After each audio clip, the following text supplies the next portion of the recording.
My name is Celeste Ingleton, and I am 46 years old, and the Friday I did not send my father his money was the most ordinary Friday of my entire year. I got up at 6:15 in the morning. I made coffee in the machine on the counter of my apartment in Millhaven, Ohio, and I stood at the window in my robe and watched the parking lot fill up with the early shift workers from the distribution center across the street. I showered. I put on my gray blazer and the cream blouse with the small pearl buttons. I drove 12 minutes to the regional bank branch where I have worked as a loan officer for 16 years. I sat down at my desk. I opened my computer. At 9 a.m. on every Friday for 7 years, a transfer of $680 had left my checking account and arrived in my father's. I had set it up as an automatic payment in the early months after my mother left him, when he was living on his pension and the pension did not fully cover his needs, or so he had told me. I had believed him. And I had kept believing him, month after month, year after year, through 2 rent increases of my own, through a car repair that wiped out my emergency fund one December, through the slow and unexamined accumulation of $680 times 52 weeks times 7 years. That Friday, the transfer did not go. I had canceled it the Tuesday night before. I want to tell you exactly how that happened, because the how of it matters.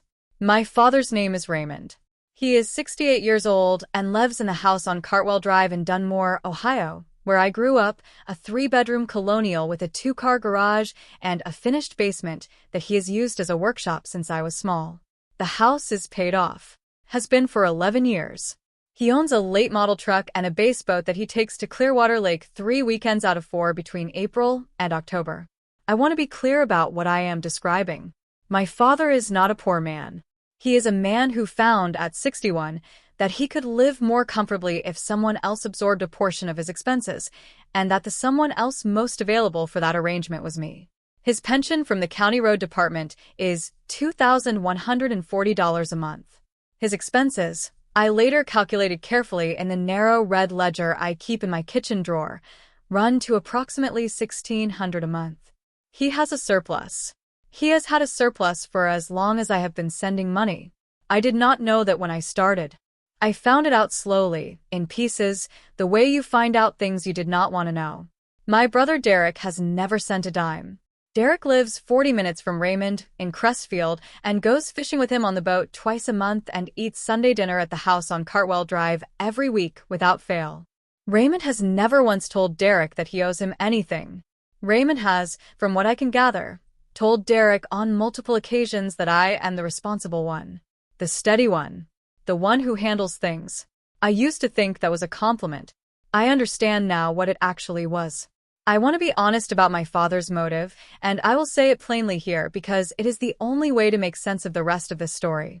Raymond is not cruel in the way that cartoons are cruel. He is frightened. He has been frightened since the day my mother packed 2 suitcases and drove to her sister's house in Columbus, and did not come back. He was 58 years old, he had never lived alone, he did not know how to be alone, and the fear of it, the particular terror of an older man who has always had a woman managing the softer logistics of his life, came out as entitlement the moment he discovered that entitlement was available to him. I was the oldest daughter. I was the one who answered the phone. I became, without a formal agreement or a conversation or a single honest sentence between us, the replacement for the thing he had lost. Not a companion. A system, a standing transfer, and a person who would handle things. I am not saying this to excuse what happened. I am saying it because I spent a long time hating him before I understood it, and once I understood it, I was free to make a different decision. The Tuesday night it ended started the way most Tuesday nights end, with my phone on the kitchen counter and the copper kettle on the stove, and the remains of a dinner I had eaten standing up because I had gotten home late from a closing that ran long. I was still in my work clothes. I had loosened the blazer, but not taken it off. I was scrolling through messages I had not answered during the day. My brother Derek had texted me at 2:14 in the afternoon. The text read, "Dad was saying again that your payments are really the least you can do given everything." I told him you probably agree. I read it twice. I set the phone face down on the counter. I picked it back up and read it again. The least she can do. Not thank you. Not I appreciate it. Not even a private acknowledgement that what I was doing was a choice. The least she can do. a floor, a baseline, a minimum obligation that had been assigned to me without my knowledge or consent, communicated to my brother as though it were a settled fact of family accounting. I stood in my kitchen for a long time after that. The kettle began to whistle. I turned off the burner. I did not make the tea. I went to my laptop at the kitchen table. I opened my banking app. I found the standing transfer to Raymond Ingleton. I canceled it. The confirmation screen appeared. This transfer has been canceled. No further payments will be sent. I read it once. I closed the laptop. I washed my dinner plate, dried it, put it back in the cabinet. I hung up my blazer. I went to bed. I did not tell anyone that night. I did not reply to Derek's text. Wednesday passed. Thursday passed. Raymond did not call on either day. He never called midweek, only on Sundays, which was our standing check-in, the 10-minute call where I listened to his account of his week, and he asked nothing about mine. Friday morning, I went to work. I sat at my desk. I processed 2 loan applications and ate a sandwich at my desk at noon and reviewed the branch's quarter-end numbers with my manager. My coworker Wanda stopped by my office at around 2 in the afternoon with a cup of coffee she had brought from the cafe down the block. She did this sometimes, without announcement, on the days she intuited I was running low on something. She set the cup on my desk and said, "You look like you made a decision." I said, "What does that look like?" She said, "Like you slept finally." I had, actually. Better than I had in months. "I stopped a payment," I said. Wanda had her own version of this story, one she had told me in pieces over 3 years of shared office walls and lunch hours. She had supported her mother financially for 4 years before her mother told a mutual relative that Wanda was only doing it because she felt guilty about moving away. Wanda had stopped the next month. Her mother had not spoken to her for 8 months after that. They had eventually found a smaller, cleaner version of a relationship built on what was actually there rather than on what Wanda had been quietly funding. "Good," Wanda said. She picked up her own coffee. She did not ask for details. She did not tell me it was brave or noble or the right thing to do. She just said good, and that was the right word. I went home that evening. I made dinner properly, at the table, with a place setting and the news on low in the background. I opened the red ledger, and I did the calculation I had been avoiding for 2 years. 7 years. 364 weeks. $680 per week. The total was $247,520. I stared at that number for a long time. The news played on, in the other room. A car passed on the street outside. Somewhere in the building, someone's dryer was running, and the low rhythm of it moved through the floor. That number represented, I understood sitting there, more than 3 full years of my own salary, at the point when I had started sending it. It represented the emergency fund I had depleted, the vacation I had not taken, the roof repair I had delayed for 14 months because the deductible felt like too much. It represented, in the most literal sense, a portion of my life that I had handed over without ever being asked directly whether I wanted to. I closed the ledger. I put it back in the drawer. I did not cry. I did not feel, as I thought I might feel, relief.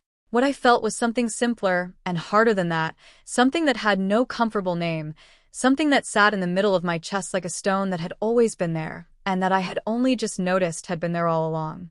A family will tell you blood is thicker than water until the day blood asks them to give something up. Saturday morning I woke up at 7:30 and went for a run. I came home, showered, and was making eggs when my phone started ringing.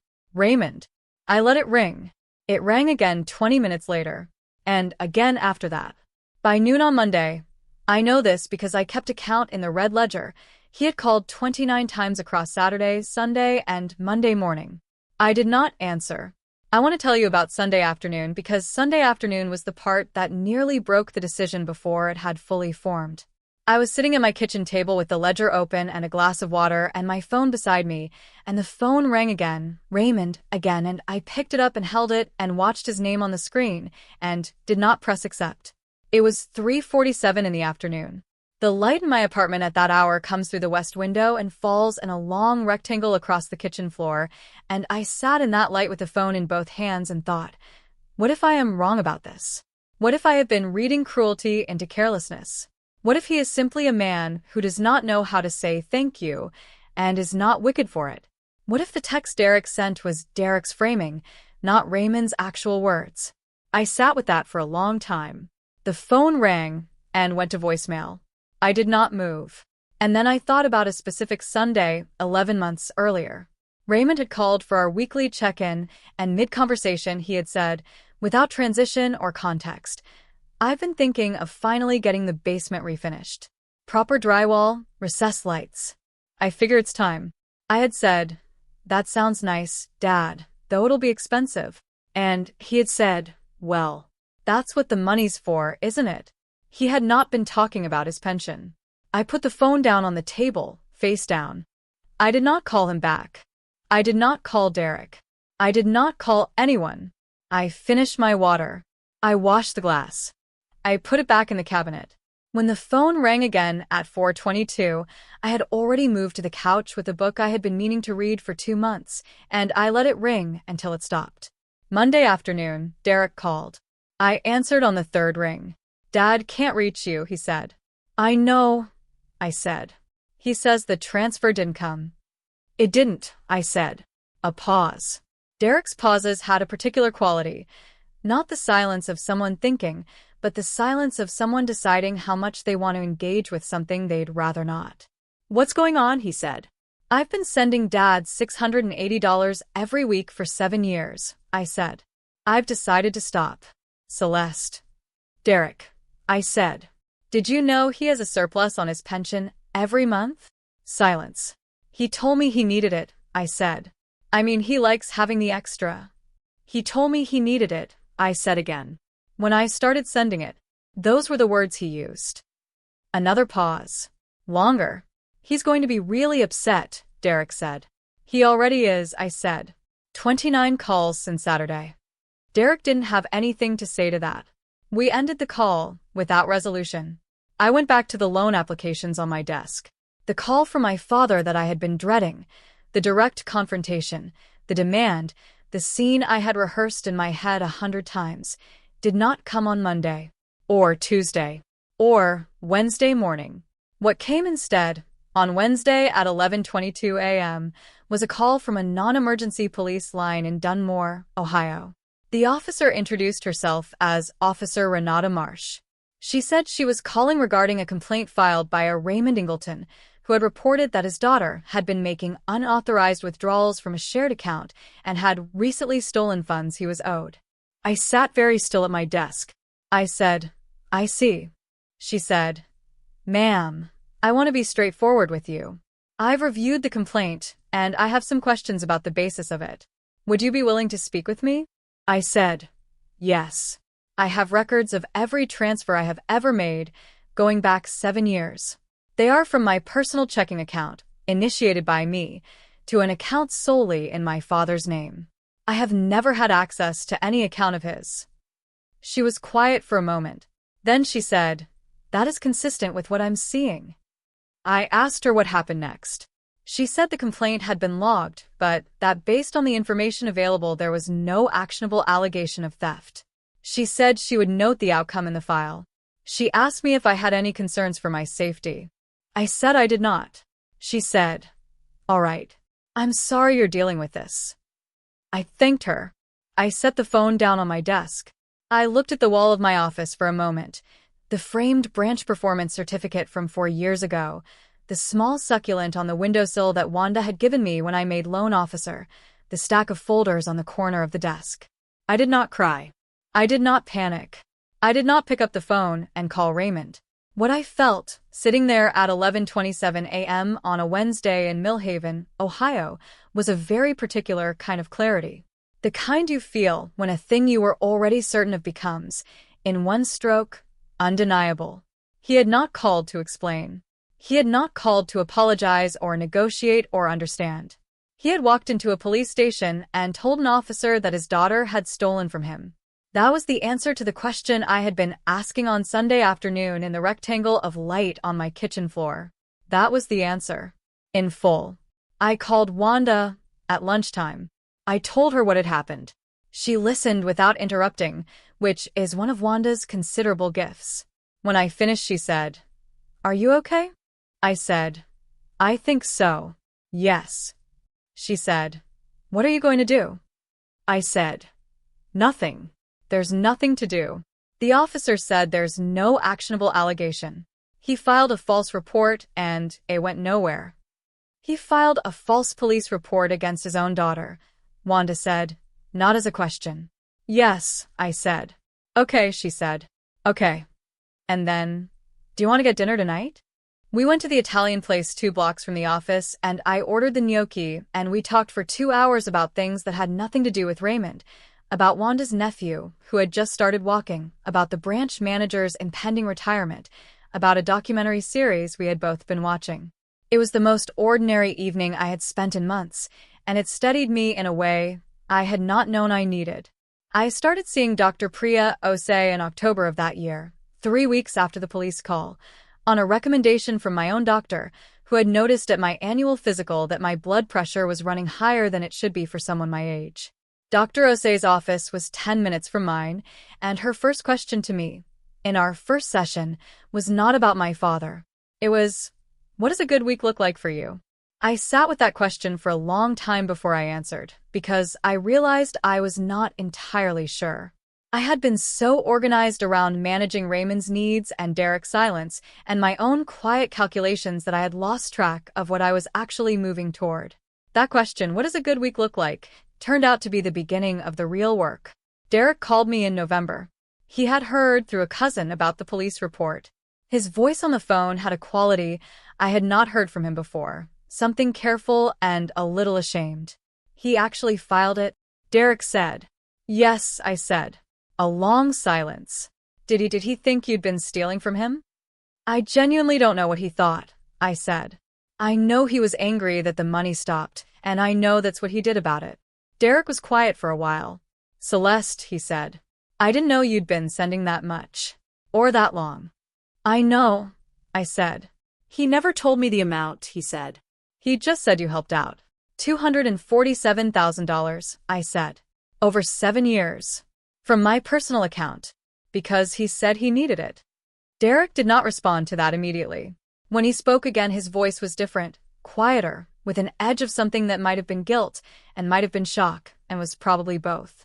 "I'm sorry," he said. I should have asked more questions." "Yes," I said. "You should have." We did not repair everything in that conversation.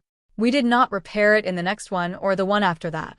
But Derek stopped being a courier for Raymond's frustrations, and that was something. Raymond and I have not spoken since the Friday the transfer stopped. He called for 3 weeks after the police report went nowhere, then stopped. He sent a letter in December, handwritten, 2 pages, that I read once and then placed in the cedar box I keep in my closet, where I put things I am not ready to process and may never need to. The letter did not apologize.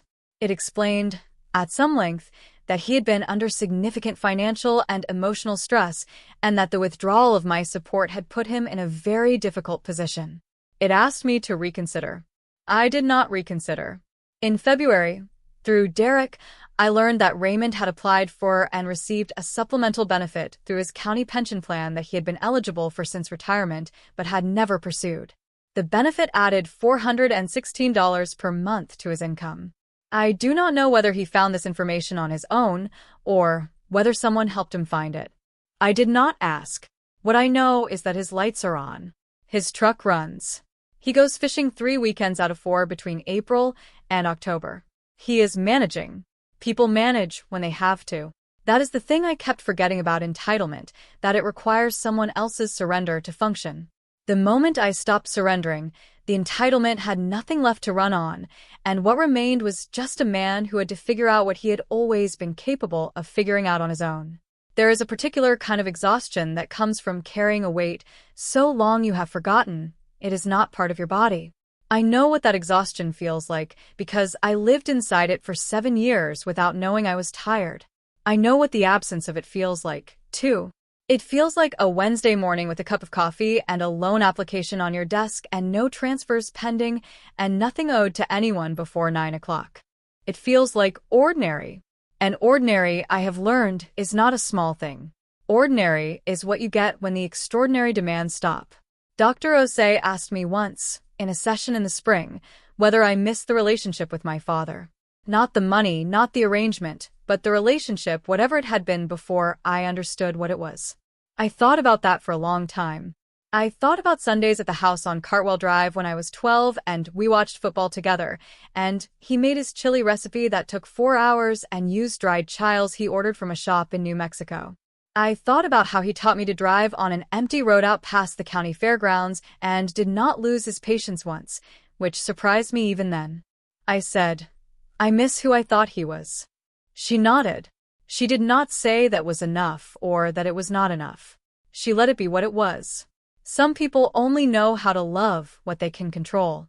When you remove yourself from their control, they lose their map of you entirely, and sometimes what they reach for first is not understanding. It is leverage. I am not angry at Raymond anymore. I spent time being angry. It was appropriate and I do not regret it. But anger at a full volume requires an enormous amount of maintenance, and I had already spent 7 years maintaining something that was not mine to maintain. What I have now, in the place where the anger was, is something quieter. A clear-eyed accounting of what happened and what it cost me and what I chose to do about it. A red ledger in a kitchen drawer that I do not open often but that I have not thrown away because the numbers in it are mine, and they are true, and I earn the right to know them. Saying no did not make me a bad daughter. It made me an honest one. Forgiveness is not access. Clarity is not cruelty. And $247,000 is not a debt. It was a gift I gave without being asked, and I am allowed to stop giving it. Family is whoever shows up when there is nothing to gain. Wanda shows up. Derek is learning how. Dr. Osei asks the right questions. Those are the people I am building my actual life around now, not the structure that was built around managing my father's fear at the expense of my own. The cedar box in my closet still has the letter in it. I have not decided what to do with it. Some days I think I will throw it away.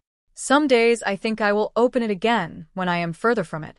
Both of those are options, and the fact that I am the one who gets to choose is something I do not take lightly. If you have ever had someone present your generosity back to you as an obligation, as the floor of what you owe, the least you can do, I want you to sit with that for a moment. Not what it would cost you to stop. Not what they would say, or how many times the phone would ring, or whether someone would file a report calling your love theft. Sit with the question of what it is costing you not to stop. The answer, when you look at it clearly and add it up in a ledger, has a number.